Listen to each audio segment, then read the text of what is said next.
لا إله إلا الله محمد رسول الله. Assalamualaikum warahmatullahi wabarakatuh. Alhamdulillahilladzi arsala rasulahu bilhuda wa dinil haqqi wa yudhhirahu 'ala dini kullihi wa kafa billahi 'alima. Ashhadu an la ilaha illallah wahdahu la syarika lah wa ashhadu anna sayyidina Muhammadan 'abduhu wa rasuluh. Allahumma salli wa sallim wa barik ala sayyidina Muhammadin wa ala alihi wa ashabihi wa man tabi'ahu ila yaumiddin. Rabbi israh li sadri wa yassir li amri wa hlul 'uqdatan min lisani yafqahu qawli, amma ba'du. Para jamaah sekalian, puji dan syukur kita panjatkan kehadirat Allah Subhanahu wa taala atas semua limpahan nikmat dan rahmat yang diberikan kepada kita. Alhamdulillah, Allah berikan kita kesehatan dan kelapangan waktu bisa ikut sholat berjamaah di Masjid At-Taubah. Insya Allah, Allah Subhanahu wa ta'ala menjaga iman dan Islam kita, menjaga istiqamah kita untuk selalu mengikuti aturan hukumnya. Salawat dan salam kita berharap selalu tercurah kepada junjungan Nabi besar Muhammad sallallahu alaihi wasallam. Demikian untuk keluarganya, untuk para sahabat, untuk para tabi'in, untuk para tabi'ut tabi'in, untuk seluruh ulama dan seluruh umatnya. Insyaallah kita yang ada di masjid ini bersama keluarga kita di rumah adalah umat Rasulullah yang akan mendapatkan syafaat yaumul akhir nanti. Para jamaah, kita membahas kitab Sunan Ibnu Majah jilid kedua, babnya bab zuhud. Bab zuhud ini bab yang digemari oleh orang-orang tua ya, tapi anak-anak muda juga harus belajar, harus mengerti pesan-pesan Rasulullah. Kenapa kita mempelajari bab ini, hadis-hadis pesan-pesan Rasulullah di bab ini? Karena tadi dengar tidak Imam baca surah apa? Imam tadi baca surah apa tuh? Mana Imam? Ustaz tadi baca surah apa Ustaz yang rakaat pertama? Al-Isra. Wal akhirah akbaru darajah wa akbaru tadila. Itu kata Ustaz tadi Imam baca surah Al-Isra, akhirat itu akbaru darajah, akhirat itu terbesar derajatnya dibandingkan dengan dunia dan lain-lainnya, dan paling mulia, termulia. Itu tadi kesimpulannya ya, kesimpulan bahasan kita hari ini. Itu kesimpulannya udah dibaca sama Ustaz. Kok nyambung banget ya jadi imamnya ya dengan kajian kita. Akbarud darajah, akhirat itu akbarud darajah wa akbarut tadila ya, karena akhirat itu kemuliaan dan kebesarannya itu tidak tertandingi.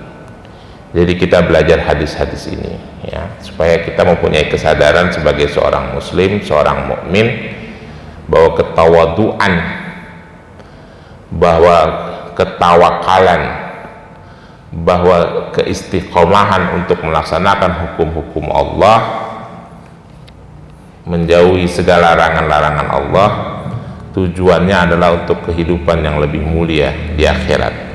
Akhirat itu artinya kehidupan yang tidak berakhir, ya, kurang lebih begitu. Akhirat nggak ada ujungnya ya, akhir kurang lebih begitulah, nggak ada ujungnya ya, jadi tidak berakhir. Kalau kehidupan manusia kan di dunia ini gampang aja, cepat aja berakhirnya ya. Ini Masjid At-Taubah udah melakukan pelatihan pemuliaan jenazah, itu udah pada sadar bahwa sebentar lagi akan pergi meninggalkan alam dunia. Semuanya latihan ya Pak, yang bisa ikut-ikut, jadi bapak-bapak nanti bisa memuliakan, mengurus jenazah saya gitu ya, atau saya mengurus jenazah bapak-bapak. Kalau ngomongin kematian santai-santai aja Pak, nggak usah panik, nggak usah takut, udah pasti datang, tinggal tunggu waktunya aja Baik, kita bacakan hadisnya. Hadis nomor 4190. Bismillahirrahmanirrahim. Hadatsana Abu Bakar ibnu Abi Syaibah, abna'ana Ubaidillah ibnu Musa, anba'ana Israil an Ibrahim ibnu Muhajir, an Mujahid an Muwaraq al-Muwaraq al-Ijli, an Abi Dzar al-Ghifari qala qala Rasulullah sallallahu alaihi wasallam, ini ara ma la tarawna wa asma'u ma la tasma'un, inna sama'a a'tat hatta laha an tat'aita ma fiha mawadhi'a arba'in asabi'a illa malakun wadi'un wadi'un jabahatahu sajida lillah. Wallahi law ta'lamuna ma a'lamu la dohiktum qalilan wa la bakaitum katsiran wa ma talazzaztum bin nisa'in ala furushatin wa la kharastum ila su'udati taj'aruna ila Allah wallahi liwalid la wadidtu an kunta syajarata ta'dud. Nah, lumayan panjang hadisnya ya. Kira-kira artinya begini. Meriwayatkan kepada kami Abu Bakar ibnu Abi Syaibah, mengabarkan kepada kami Ubaidillah ibnu Musa, mengabarkan kepada kami Israil dari Ibrahim ibnu Muhajir, dari Mujahid ibnu Jabar, dari Waraq al-Ijla, dari Abi Dzar al-Ghifari. Abi Dzar al-Ghifari berkata, Rasulullah sallallahu alaihi wasallam berkata, inni ara ma la tarawna, aku melihat. Jadi Rasul lagi bicara kepada sahabat-sahabatnya, yang salah satu yang mendengar itu adalah Abu Dzar al-Ghifari. Kata Rasulullah begini, inni ara ma la tarawna, aku melihat apa yang kalian tidak lihat. Wa asma'u ma la tasma'un, dan aku mendengar apa yang tidak kalian dengar. Inna sama'a a'tatu wa haqqa laha an ta'itan, sesungguhnya langit merintih dan dia diberikan hak untuk merintih. Ya Pak, tapi jangan bayangin merintih yang seperti manusia. Yang jelas semua makhluk-makhluk Allah ini bisa mengeluarkan doa, zikir dan lain-lain kepada Allah ya. Ma fiha maudhi'u arba'i asabi'a illa malakun wadi'u habhatahu sajida lillah. Tidaklah di langit, di angkasa raya itu yang luas, setiap arbaun asabi, setiap 4 jari, illa malakun, bersemayam para malaikat, wadi'u jabahtahu sajida lillah, para malaikat itu menempelkan keningnya karena bersujud kepada Allah. Jadi kata Rasulullah di gambaran hadisnya, nanti Bapak jangan terjemahkan secara letterlock ya, di angkasa raya itu, di alamnya malakut, jumlah malaikat itu sangat banyak. Kita nggak usah tanya jumlahnya berapa, perbandingannya itu dalam jarak yang dekat malaikat semuanya bersujud kepada Allah. Wallahi, kata Rasulullah, demi Allah, lau ta'lamu ma'lamu, seandainya kalian mengetahui apa yang aku ketahui, ladahakkum qalilan, kalian akan sedikit tertawa, wala baikatum katsiran, dan kalian akan banyak menangis. Wa ma taladattum bin nisa'in ala furusati. Kalian itu tidak akan nyaman tidur bersama istri-istri kalian di tempat tidur kalian, di kamar ya. Wala kharastum ila su'udati taj'aruna ilallah. Pasti kalian akan pergi ke tempat-tempat yang sepi. Su'udat itu artinya bukit ya, bukit yang sepi lah, tempat yang sepi lah pokoknya, untuk memohon berdoa kepada Allah kalau kalian tahu apa yang akan terjadi di masa setelah kehidupan dunia. Wallahi, kata Rasulullah, demi Allah, lawadittu anna kuntu sajaratu ta'badu. Kalau disuruh milih, kata Rasulullah, karena Rasulullah tahu tentang kehidupan akhirat, kalau disuruh milih, saya lebih memilih jadi batang pohon daripada jadi manusia. Begitu gambarannya. Ini bahasanya terkesan seperti bahasa ilusi ya Pak, tapi ini bukan bahasa ilusi Pak ya, ini real. Rasulullah Shallallahu Alaihi Wasallam memberikan gambaran kepada kita bahwa bumi ini, Rasulullah mau bicara sayangnya kurang lebih begini, kita menerjemahkannya pakai bahasa orang zaman sekarang, bahwa bumi itu dibandingkan dengan makhluk Allah lainnya di alam jagat raya ini adalah bagian yang sangat kecil. Biar kita bisa menerjemahkan hadis ini ya, bahwa bumi itu adalah bagian yang terkecil dari alam jagat raya ini, seperti titik debu bumi ya. Apalagi makhluk-makhluk yang ada di atasnya, salah satunya adalah manusia ya. Sedangkan makhluk yang namanya malaikat yang menguasai alam jagat raya itu, mereka tunduk dan bersujud kepada Allah. Jadi kalau makhluk bumi yang namanya manusia itu tidak tunduk dan tidak bersujud kepada Allah, itu kebangetan sekali, kurang lebih begitulah bahasanya, kebangetan ya. Padahal tadi Ustadz sudah bilang tuh, Imam, akhira akbaru darajah wa akbaru tafdila al-Isra. Akhirat itu terbesar derajatnya, termulia derajatnya, demikian pula keutamaan-keutamaannya. Jadi kalau kita sibuk ngurusin dunia sampai mengingkari hukum-hukum Allah, kita ini adalah makhluk Allah yang kebangetan, kurang lebih begitulah maknanya ya. Terus kita disuruh sibuk beribadah aja? Tidak. Ingat, beberapa kali saya sampaikan, ad-dunya balagu ilal akhirah. Dunia itu mengantarkan kita pada akhirat. Maka jalani dunia sebaik-baiknya, persiapkan akhirat sebaik-baiknya pula. Itu yang terpenting. Cuma Rasulullah mengingatkan, kalau orang merupakan akhirat mengejar dunia, itu kekeliruan besar. Karena yang dikejar-kejar itu adalah sesuatu yang kecil, tetapi yang dilupakan itu adalah sesuatu yang besar yang tidak tertandingi. Seperti itu.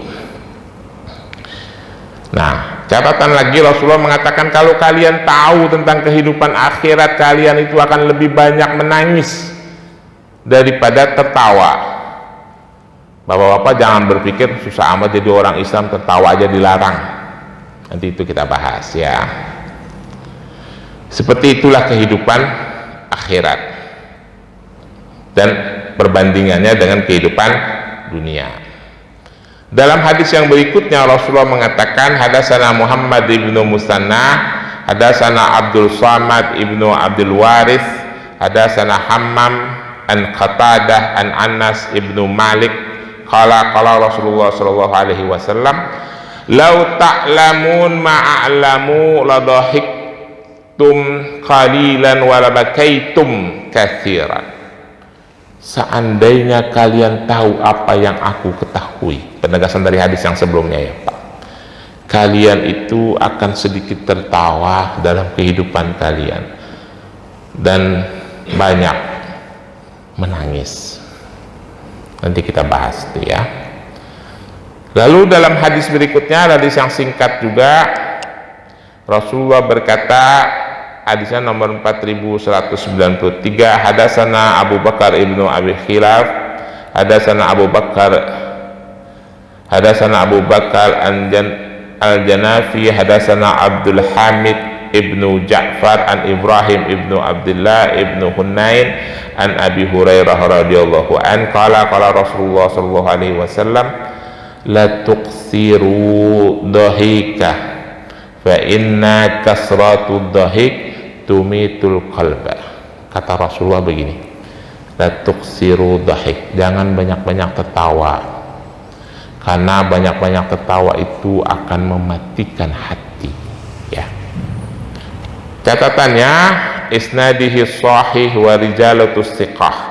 Hadis-hadis tadi semuanya sahih, sanadnya sahih, periwayat-periwayatnya itu sahih semua, jalur sanadnya sahih, nggak ada masalah, orang-orangnya thiqah semua, bisa dipercaya para perawi-perawinya. Sekarang pertanyaannya bapak-bapak sekalian, ini Islam ngapain sih ribut-ributin urusan tertawa? Jadi orang Islam berada repot amat ini, tertawa aja dilarang, disuruh nangis. Kalau agak sedih bagaimana mau nangis gitu. Oh, pernah mikir nggak begitu Pak? Tertawa aja dilarang, kalau gitu kita nggak usah nonton lenong, nonton lawak, kan banyak tertawa itu. Maksudnya bukan tertawa yang hahihi gitu Pak. Rasulullah mengatakan kurangi kesenangan-kesenangan dunia, karena kesenangan-kesenangan yang berlebihan ya, bukan bapak-bapak jalan-jalan ke pantai atau jalan-jalan ke gunung atau jalan-jalan ke mall, itu sih biasa aja. Hura-hura dan kesenangan-kesenangan dunia yang berlebihan itu akan mengurangi bahkan mematikan kepekaan spiritual kita. Dan orang Islam itu kalau kepekaan spiritualnya sudah berkurang atau hilang sama sekali, ilmu agama yang dijalankan itu hanya sebatas ritual. Kita jujur-jujuran aja nih, kita kan temen ya, bukan masalah ria, bukan masalah apa. Kita kalau lagi sholat jadi jamaah di sini, kita nih semua termasuk saya, kalau dengar imam baca, perasaan kita gimana? Imam lagi baca surah nih, perasaan kita gimana Pak? Jujur Pak. Kalau nggak ada perasaan apa-apa, berarti bapak-bapak kita semua ini ritual aja, cuma ibadah. Betul nggak? Ya gimana punya perasaan Pak, orang nggak ngerti. Betul nggak? Itu kepekaan spiritual hilang. Nggak ada sentakan-sentakan. Bapak-bapak mau percaya mau tidak, terserah. Ayat Al-Quran itu kan kalamullah. Sepakat nggak Pak, ayat Al-Quran kalamullah ya, punya sinyal-sinyal mistis. Mistis itu Bapak jangan gambarin sesuatu yang berbau kesirikan, bukan. Mempunyai kekuatan spiritual ya. Jadi makanya kalau belajar agama jangan cuma lafadznya saja. Setiap kita membaca atau kita mendengar bacaan ayat-ayat Al-Quran akan menimbulkan getaran di dalam hati. Setuju nggak Ustaz? Setuju kan? Itulah yang dikhawatirkan oleh Rasulullah hilang. Kalau kita lebih banyak kesenangan dunia daripada mengingat akhirat, kepekaan spiritual kita hilang. Kalau kepekaan spiritual kita hilang, cuma dua Pak yang terjadi pada diri kita. Agama itu cuma jadi seremoni. Di mana-mana itu orang Islam itu agama seremoni Pak. Kalau pengajian ramai, suruh beli seragam, mau jadi panitia maulid, mau jadi pengurus masjid, mau, coba tanya, mau tidak melaksanakan hukum Islam secara benar dan sempurna? Nggak mau. Kenapa? Kepekaan spiritualnya nggak ada. Ustadz, kiai, korupsi mau, terima suap mau, merubah-rubah hukum mau, karena nggak ada kepekaan spiritual. Gak ada takut gitu mendengar dalil-dalil Allah, ancaman-ancaman Allah itu nggak takut, karena nggak ada kepekaan spiritual.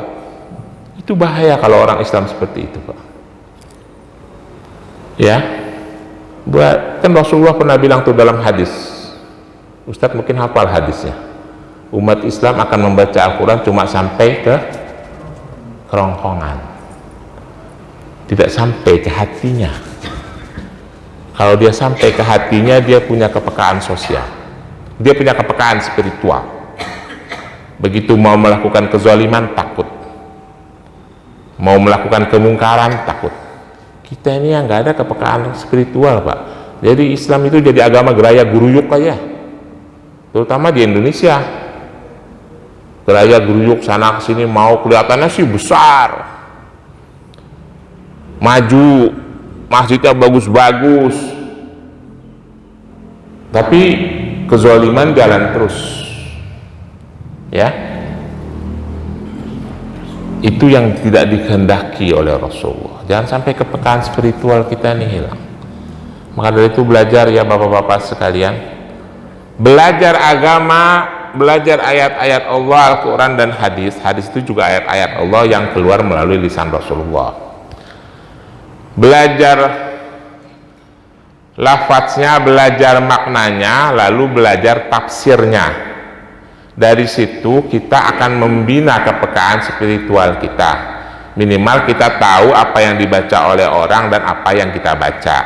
Jadi kita tahu, kita mengerti, lalu kita mendalami, maka kepekaan spiritual kita akan terbina, ya. Tapi ada juga, Pak, yang tahu tapi tidak seperti itu. Banyak kiai-kiai besar yang jadi pelaku korupsi, itu yang hilang. Maka dari itu yang harus selalu kita jaga. Nah, hadis Rasulullah ini, kalian tuh jangan banyak-banyak kesenangan dunia, nanti kepekaan spiritual kalian akan hilang, kata Rasulullah. Sedangkan alam jagat raya yang besar itu, yang isinya para malaikat, mereka itu bersujud kepada Allah. Emang ente siapa gitu, kira-kira begitulah. Makhluk manusia yang sebagai penghuni bumi ini sebagai khalifah di muka bumi ini bagian dari bagian kecil sekali dari alam jagat raya. Kan tidak ada informasi yang valid yang bisa dibuktikan oleh ilmu pengetahuan di dunia, ilmu pengetahuan saat ini, bahwa di luar sistem tata surya kita, bahkan di luar sistem galaksi kita, Allah punya makhluk apa tidak? Kita kan nggak tahu kan? Boleh jadi ada, Pak. Boleh jadi ada sistem kehidupan seperti kehidupan di bumi. Boleh jadi mereka mempunyai tingkat kemajuan yang lebih besar dari kehidupan manusia di bumi. Boleh jadi mereka juga diutus para nabi dan para rasul. Boleh jadi mereka mempunyai kehidupan yang lebih modern, dan boleh jadi mereka mempunyai tingkat ketakwaan dan ketawaduan kepada Allah yang jauh lebih baik daripada kita. Kan kita tidak tahu. Kemampuan kita kan hanya satu sistem tata surya saja. Setuju nggak, Pak? Yang kita tahu itu paling jauh sampai Jupiter, sampai Mars. Betul nggak, Pak Rijal? Enggak. Yang kita tahu sampai mana? Sampai luar galaksi kita tahu nggak? Nggak tahu kan? Di luar galaksi itu ada kehidupan. Kita tidak tahu, orang kita tidak pernah mendeteksi. Boleh jadi ada kehidupan di sana. Maka dari itu Rasulullah mengatakan, seandainya kalian tahu kehidupan akhirat, makhluk kehidupan langit, mereka itu sujud kepada Allah. Jadi kalau kalian tidak bersujud, itu kebangetan, kurang lebih begitu, ya. Kita ini adalah bagian kecil dari makhluk Allah, sedangkan makhluk-makhluk Allah yang lain bersujud kepadanya. Itu kira-kira pesan hadis yang berhubungan dengan jangan banyak-banyak tertawa. Maksudnya adalah tertawa itu adalah kesenangan dunia, ya. Lalu kita lanjutkan hadisnya. Salah satu hadis berikutnya adalah hadis nomor 4192. Bismillahirrahmanirrahim.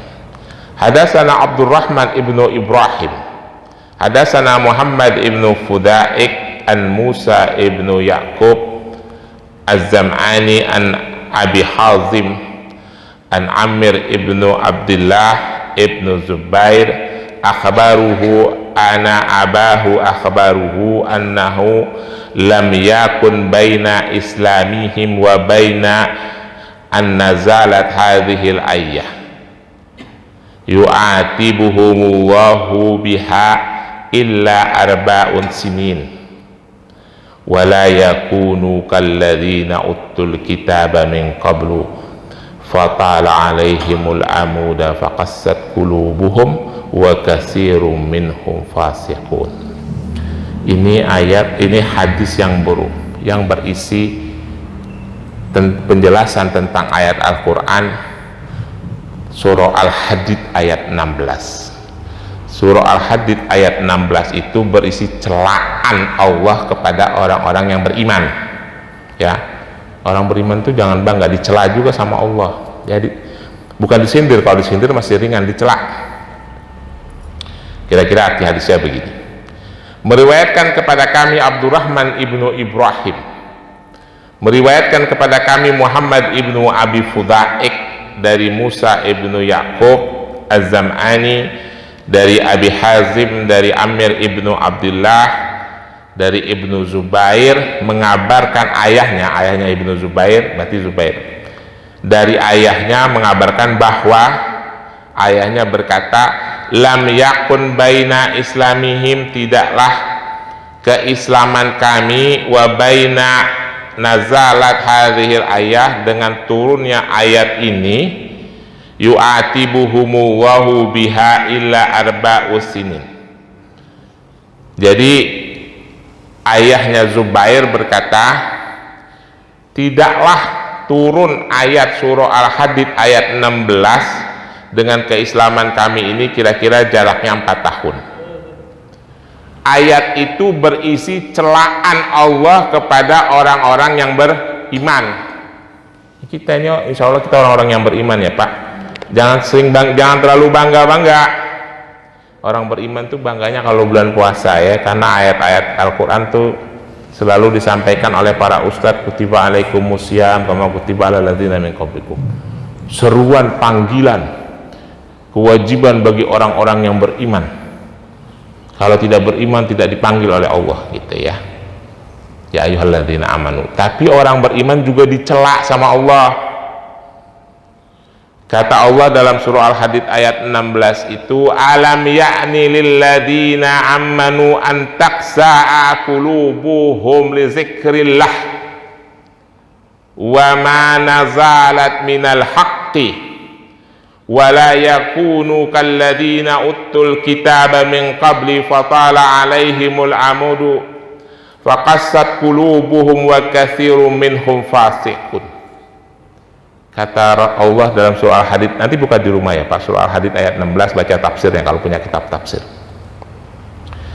Alam ya'ni lilladzina amanu, tidaklah cukup waktu bagi orang-orang beriman, insya Allah kita semua nih, kalau kita beriman, lilladzina amanu an taqsa'a qulubuhum li zikrillah, untuk memfokuskan diri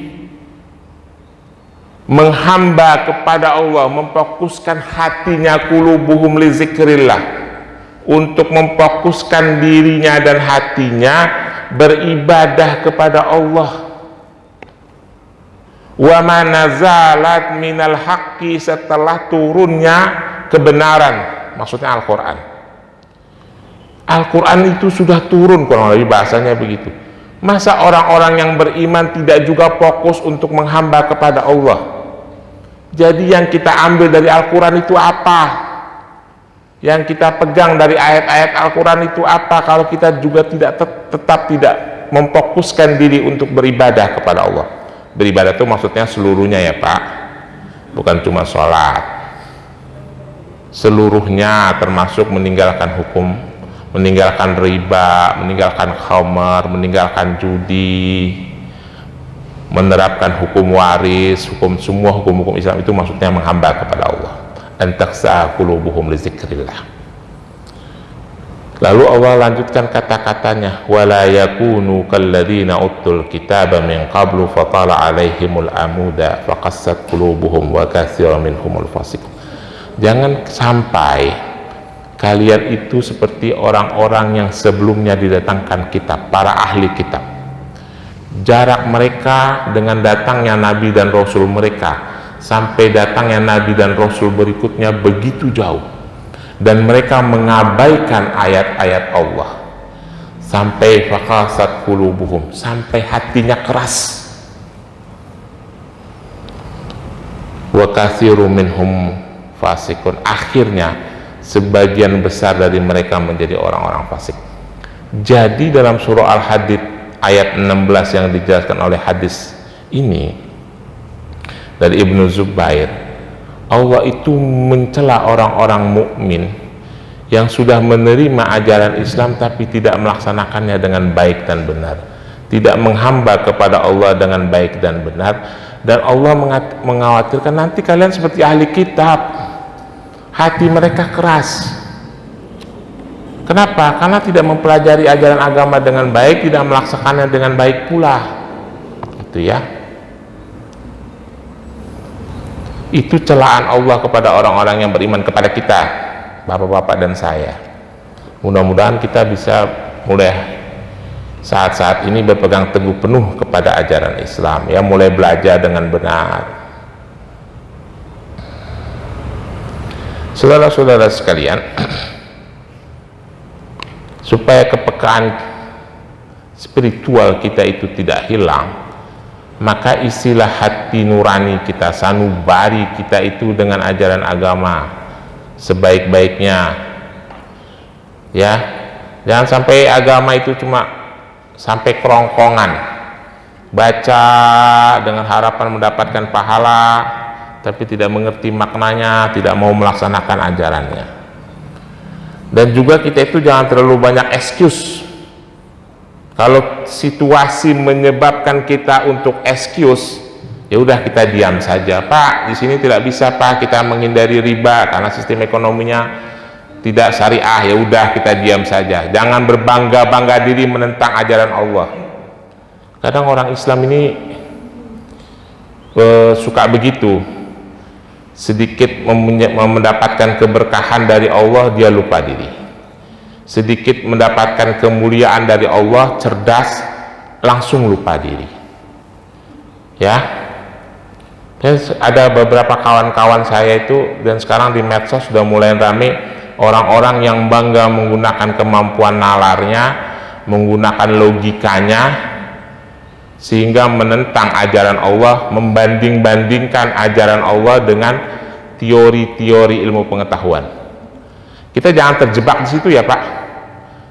Kita itu jangan bangga-bangga dengan orang-orang yang seolah-olah pinter lalu mencela ajaran Allah, mencela kitab Allah.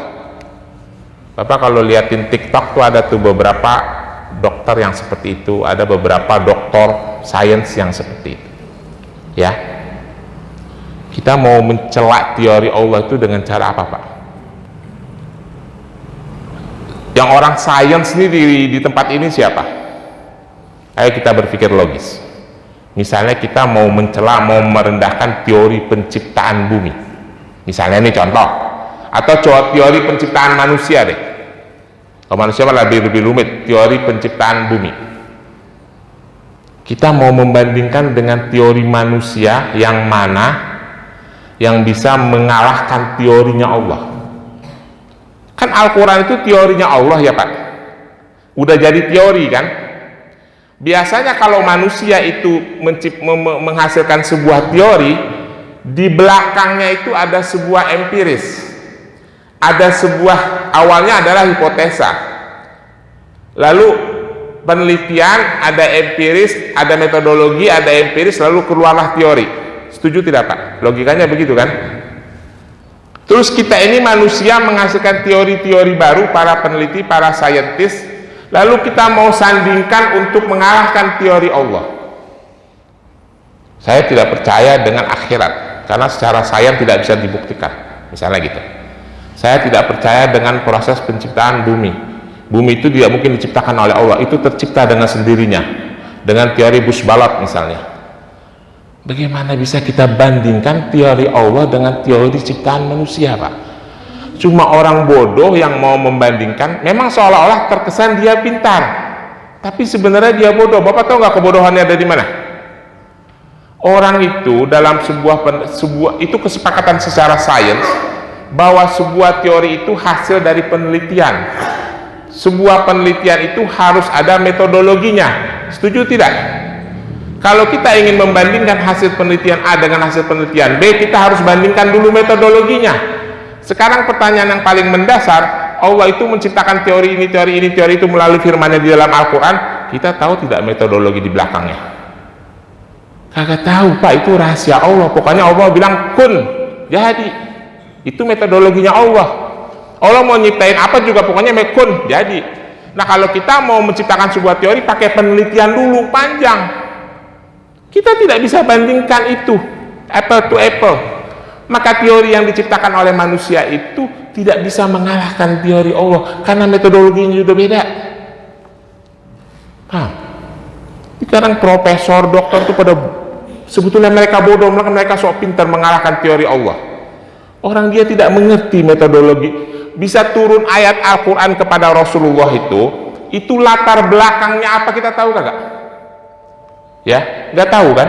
Atau tadi nih Allah mengatakan akhirat akbaru darajah. Kalimat itu kan teori. Akhirat itu lebih baik, lebih besar kemuliaan daripada dunia. Kita tahu tidak latar belakang bisa keluar ayat itu yang dibuat oleh Allah itu apa? Itu kan gaib. Maka kita tidak bisa membandingkan teori manusia dengan teori Allah. Salah satu kebodohan manusia itu, ketololan para ahli ilmu itu seperti itu. Pak, ada lagi yang suka dilupakan oleh manusia ini, tapi di Atoba sih nggak ada. Orang itu kalau ekonominya udah bagus dikit, mulai bangga dengan kehebatannya, mulai mencela ajaran agamanya. Ya, saya sering menemui itu. Begitu ekonominya bagus, wah, gua nggak percaya baik kalau rezeki itu ditentukan oleh Allah. Rezeki itu ya sesuai usaha kerja kita sendiri. Mulai tidak beribadah. Saya ketemu 2-3 orang yang begitu tuh udah nggak akan saya nasihati pakai dalil itu, Pak. Nggak kena. Kenapa nggak kena saya nasihati pakai dalil? Kepekaan spiritualnya hilang. Seperti yang tadi nih. Saya bilang ente itu kacung. Tahu nggak? Saya bilang ente itu kacung. Tandanya ente kacung adalah berangkat pagi pulang malam, kerja sama orang, itu kacung. Berangkat pagi pulang malam, bikin laporan ini, laporan itu, bikin ini, bikin itu. Kalau di dunia saya tuh bikin marketing plan, bikin marketing strategi, bikin forecast dan lain-lain, bikin monthly report. Kita itu kacung. Itu kacung siapa? Kacungnya manusia, kacungnya bos kita, kacungnya korporasi, perusahaan kita. Kita jadi kacung manusia aja kita mau, masa jadi kacungnya Allah agak mau? Betul nggak Pak? Kita ini kan kacungnya Allah, Pak. Sepakat nggak Pak? Abdullah, kita itu kan Abdullah, hamba manusia. Hamba itu kacung. Biar saya pakai bahasa yang vulgar biar kita paham. Kita itu kacungnya Allah, Abdullah. Maka dari itu Allah selalu nyuruh kita, kamu jadi kacung yang benar, menghamba yang benar. Wa'budullaha, jadilah kacung Allah. Nah, kita ini jadi kacung manusia, mau pagi-pagi pulang malam, masa jadi kacungnya Allah agak mau yang ngasih kita rezeki, yang menciptakan kita manusia, menciptakan kita. Itu kebertolannya manusia. Ya. Jadi kacungnya makhluk mau jadi kacungnya Khalik, tidak mau. Itulah bodohnya manusia, ya. Mudah-mudahan kita bukan bagian daripada orang-orang yang bodoh itu. Karena makin hari saya lihat di dunia medsos itu orang makin banyak yang bodoh. Allah itu memberikan kita logika, nalar, akal sehat. Gunanya apa Pak? Gunanya salah satunya adalah untuk menerima bahwa di dunia ini ada yang tidak logis. Maka dari itu kita dikasih logika untuk bisa menelaah bahwa di dunia ini ada yang tidak logis. Untuk menelaah yang tidak logis itu kita gunakan logika. Nyambung kan Pak? Ini teori filsafat, jadi nggak agak sedikit muter-muter, ya, kurang lebih begitu. Jadi jangan lantaran kita itu dikasih nalar untuk melogikakan segala sesuatu sehingga kita menganggap bahwa yang memberikan kita nalar itu tidak logis. Justru logis, makanya kita dikasih logika oleh Allah, dikasih akal untuk menalar bahwa ada bagian-bagian yang tidak bisa dinalar, gitu kurang lebih. Paham ya Pak? Ini teori filsafat. Ya, biar wawasan kita luas lah. Ya begitulah ya, hadis nyerempet-nyerempet ke sana kemari biar wawasan kita luas. Sampai di mana itu tadi? Baik, kita lanjutkan hadis terakhir. Hadis nomor 4195. Hadasana Al-Qasim ibnu Zakaria ibnu Dinar, hadasana Ishaq ibnu Mansur, hadasana Abu Raja Al-Jurasani Al-Khurasani an Muhammad ibnu Malik Anil Bara qala kunna ma'a Nabi sallallahu alaihi wasallam. Kata Bara, kami bersama Rasulullah sallallahu alaihi wasallam fi jinazatin, pada saat menguburkan jenazah. Fajalasa ala safiril kubur, Rasulullah itu duduk di sisi makam kuburan. Fabaka, lalu Rasulullah menangis. Hatta bala sara, sampai air matanya netes membasahi tanah gitu ya. Lalu Rasulullah berkata, ya ikhwani limisli hadza fa'idu, sambil meneteskan air mata gitu. Ketika Rasulullah duduk di samping jenazah, di samping kuburan, Rasulullah berkata, ya ikhwani, wahai saudara-saudaraku, limisli hadza, dengan keadaan yang begini nih, mengubur orang meninggal, fa'idu, persiapkanlah diri kalian. Rasulullah berkata, wahai saudara-saudaraku, habis ngubur ini, untuk menghadapi keadaan ini, maksudnya menghadapi kematian, persiapkanlah diri kalian sebaik-baiknya ya, karena ini cerita panjang tentang akhirat. Jadi kita jangan tergiur berlebihan kepada dunia. Cuma hadis ini catatannya isnaduhu dhaif, isnadnya dhaif, lemah. Qala Ibnu Hibban, berkata Ibnu Hibban fi siqati, dalam kitab siqahnya, Muhammad ibnu Malik lam yasma minal bara'i thumma dzakaruhu fi dhaifihi. Hadis ini dhaif ya Pak, tapi kan hadis dhaif boleh kita jadikan pelajaran. Jadi Rasulullah mengatakan, persiapkanlah diri kalian untuk kehidupan untuk kematian kalian. Dhaifnya di mana? Dhaifnya adalah, kan ada riwayat hadis itu, salah satunya adalah hadasana Abu Raja Al-Khurasani, meriwayatkan kepada kami Abu Raja Al-Khurasani, dia dapat dari Muhammad ibnu Malik dari Al-Bara'i. Padahal kata Ibnu Hibban, sebenarnya Muhammad ibnu Malik itu tidak bertemu dengan Al-Bara'i, terputus. Jadi hadisnya termasuk hadis dhaif, yaitu salah satu hadis yang disebut dengan hadis munqati, hadis yang terputus. Si periwayat ini si periwayat A tidak bertemu dengan periwayat B. Tidak bertemunya adalah mungkin tinggalnya di lain kota, mungkin tidak seumur, mungkin tidak sezaman, sehingga itu dimasukkan dalam hadis dhaif ya. Kalau berbicara tentang hadis dhaif yang berhubungan dengan perpindahan matan hadis, teks hadis dari satu periwayat ke riwayat lain, ada banyak kriteria. Salah satunya adalah hadis munqati yang periwayatannya adalah terputus. Ada hadis mu'dal itu terputus juga, tapi terputusnya lebih dari 2 rawi. Ada hadis mu'allaq itu hadis yang tidak ada perawinya sama sekali. Jadi misalnya Imam Bukhari misalnya atau Imam Ibnu Majah mengatakan hadasana Rasulullah Shallallahu Alaihi Wasallam, mengabarkan kepada kami Rasulullah Shallallahu Alaihi Wasallam, tanpa periwayat, itu hadis dhaif. Ada pula hadis mursal dari Rasulullah langsung ke tabi'in, tidak melalui sahabat, itu hadis dhaif. Kenapa? Karena terputus di level sahabat. Tidak mungkin dari Rasulullah langsung ke tabi'in, karena tabi'in tidak bertemu dengan Rasulullah. Misalnya ada hadis yang pertama kali menyampaikan itu dari urutan sahabatnya itu Al-Qasim bin Muhammad, misalnya gitu. Al-Qasim bin Muhammad itu tabi'in, cucunya Abu Bakar As-Siddiq. Itu pasti hadisnya dhaif. Kenapa? Harusnya di atasnya ada sahabat dulu.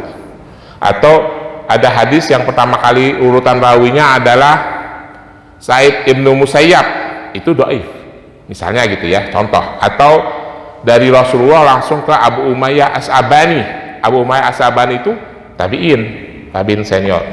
Itu dhaif, namanya hadis mursal, gitu ya.